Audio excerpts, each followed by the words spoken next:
Right, just an update on the big Marklin that came in last week. I've given it a general clean up, and that's all I'm going to do with it. I think it's come up really good. The base was in very good condition. All I've done is give it a coat of clear coat, really just to protect it. But it came up really well. I think it came up really well. Even the frame for the flywheel and the engine, I just clear coated it, and it's come up really good. I've lightly polished the flywheel, but you can see that the age of these, you know, the nickel was already coming off, so you can't really do too much there. I just cleaned everything. Just a very, very mild degreaser to get all the any muck off, and then just clean it really. I went over everything, and I think it's come up pretty good. Even the chimney. The chimney was flaky paint, but you can still see it. But I just wiped it over really with just to get the flakes off, and then I just clear coated it. It's got its battle years of war wounds, if you like, but I haven't interfered with it too much. It was running too nice before. I've got it. I'm going to fire it up. I've got the original, that little burner. I love it. Normally I'm using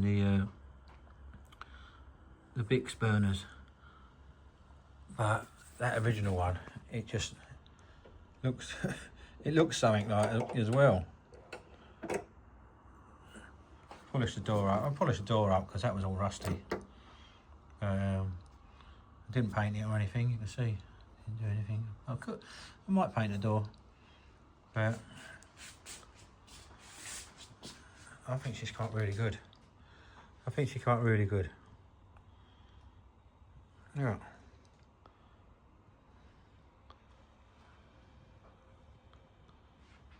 Pretty good. The badge back on. That was a Panic Stations when I first opened it. It didn't have a badge, and then I found it in the bottom of the box and amongst all the sawdust. I've got the original box.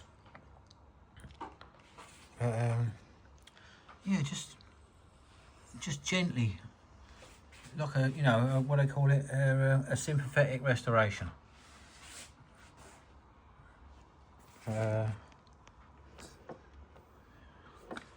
It runs lovely when it does get going. Yeah,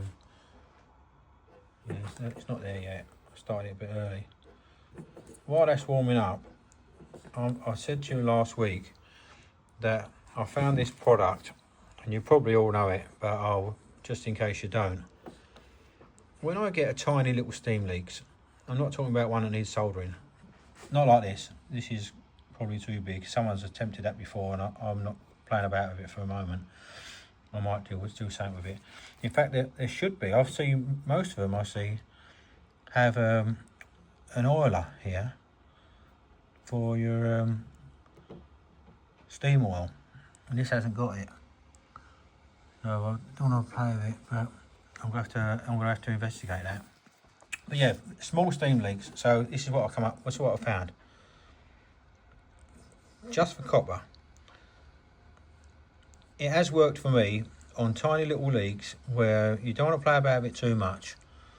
It's not a serious leak, and it's a tiny little bottle. Look, I mean, what's that? 50 millilitres or something? I don't know. It's not much in there, but you don't need much. A couple of little drips. It seems to seep into the crack or the join. It's mainly joins, not really a crack. Mainly joins. It sort of seeps in there and it goes off. I think it must be a resin. It's not a 2-pack or anything like that. But when I first heard about this, I saw someone else put it on YouTube, someone else doing steam engines. I searched it, and there's a guy near America, he's obviously like a DIY shop owner, and he puts 2 copper pipes together one inside the other. He smears this on, puts it in, and that's part of the central heating system. So it's going to take heat and it's going to take some pressure, because he's doing it on proper full size, you know, sort of 15 mil, 12 mil, 13 mil copper pipes for a central heating system. So look that one up. It might help you on the tiny little ones. You know, the ones where you've got 2 or 3 leaks on one of your models. This might do one. If it gets rid of one, it saves you a job, and it has worked for me. So give that a try. They're not paying me anything. It's just something I've found and it's helped me. Right, let's get back to this now. See if I can get some condensation coming out. See if we can get any movement on the old girl. But what do you reckon? It's quite right, isn't it?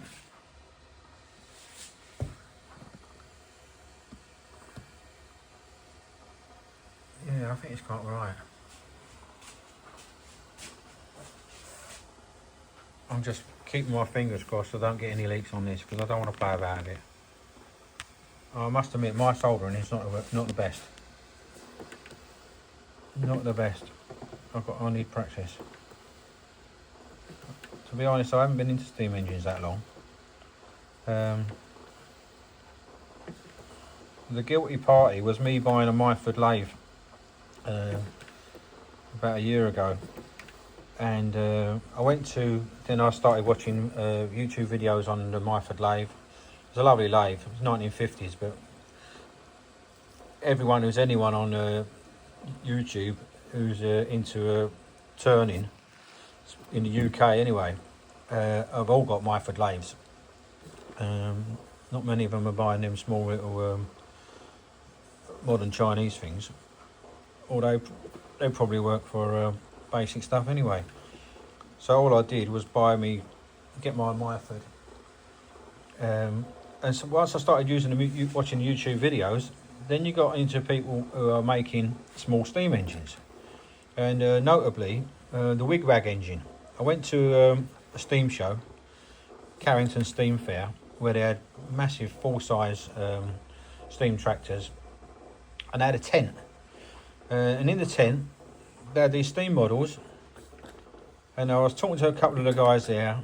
They was a lot older than me. They've been doing it all their life. They really knew their stuff, and they said, look, if you want to practice with your lathe, go home, do a search on Google, Wig Wag Engine.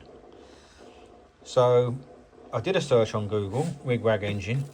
They said there's enough work on it, you know, I'll show you, it's over here. They said there's enough work on a Wig Wag engine to give you a practice on your lathe. And this is it. So there's a guy there, 80. He's got a lovely YouTube channel. He's far ahead of me on. But anyway, so I bought the stock, and I made it, and it really helped me with my lathe skills.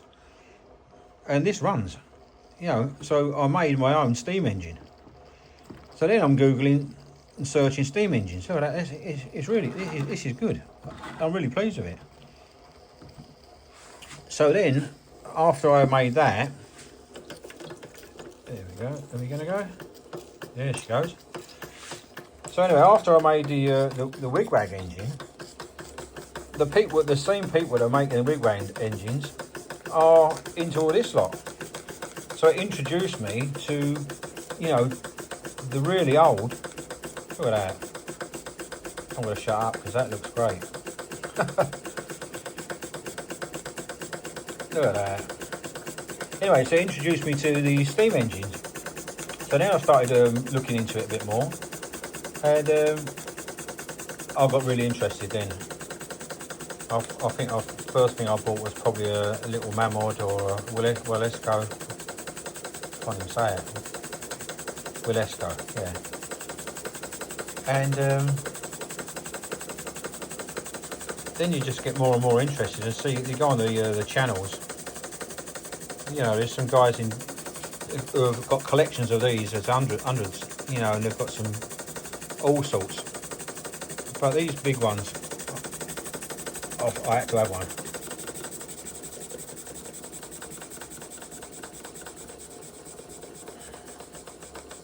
Look at that. So I've been looking around, you know, they don't come up very often. So I started buying, I bought one, I think it was, I forget it was for sale. I bought a little doll, and it had the pressure gauge, sight glass, regulator. I like steam engines with regulators. I don't like the ones where you can't regulate the steam and they just tear off 100 miles an hour and you can't do anything with them. So I don't ever buy them. But this doll I found, it was advertised as a Wellesco, and it weren't. It was a 100-year-old doll. I bought that, tidied it up, it ran lovely, and then I started looking at the German ones. So that was it. I started getting them from left, right and centre. Mostly engines that need some work, because if they don't need any work, there's so much money, I can't justify it, you know. But yeah, so this needed a little bit of work, but it didn't need too much, to be honest. I've been lucky on a few and I've been unlucky on a few. Just turn it down.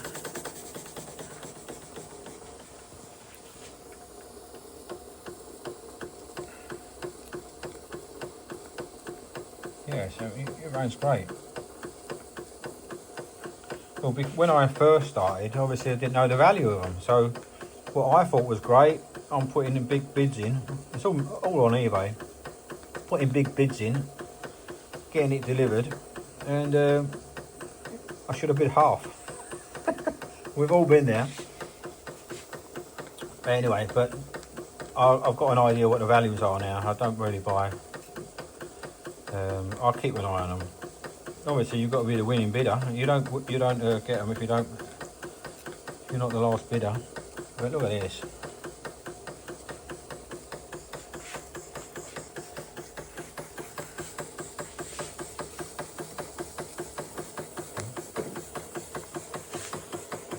This is going beautifully.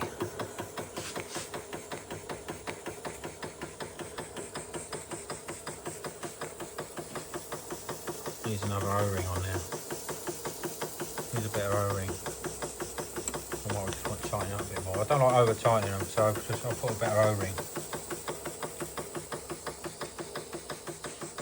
But yeah, I think that was the original condensation tray. There's not too much condensation coming out there, steam, I mean. Not too much coming out there. It's running beautifully. This is one of my keepers. Yeah, this is definitely one of my keepers.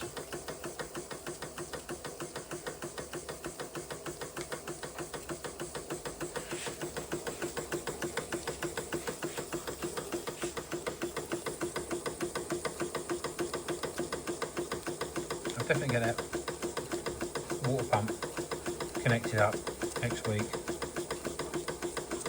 But anyway, if you appreciate nice steam engines, I'm sure you'll like this. I only do these videos because you might buy one of these and see how they are, what needs doing, what goes where. I compare these.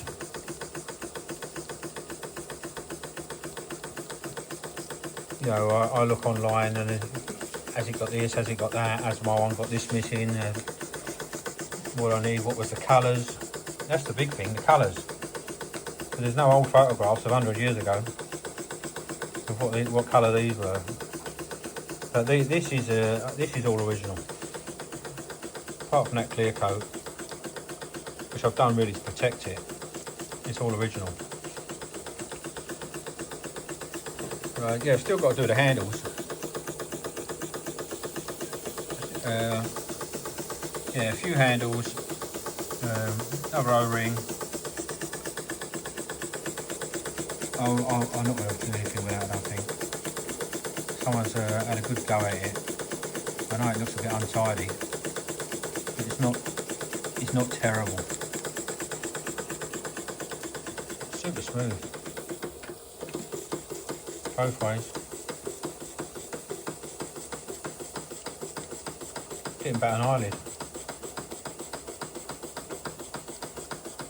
Anyway, so you've had a bit about the Wig Wag. Give that, if you've got a lathe and you want a bit of practice, go on Aidy's website. I think he's got a website as well. You can download the plans. He does stage by stage video of every part you make. He's really good. It helped me learn a bit more about my lathe when I first got it, because you've got to make every single part of that, and it will help you if you've got a lathe and you think you might need a bit of practice, because that's why I did it. But this runs. It's super smooth.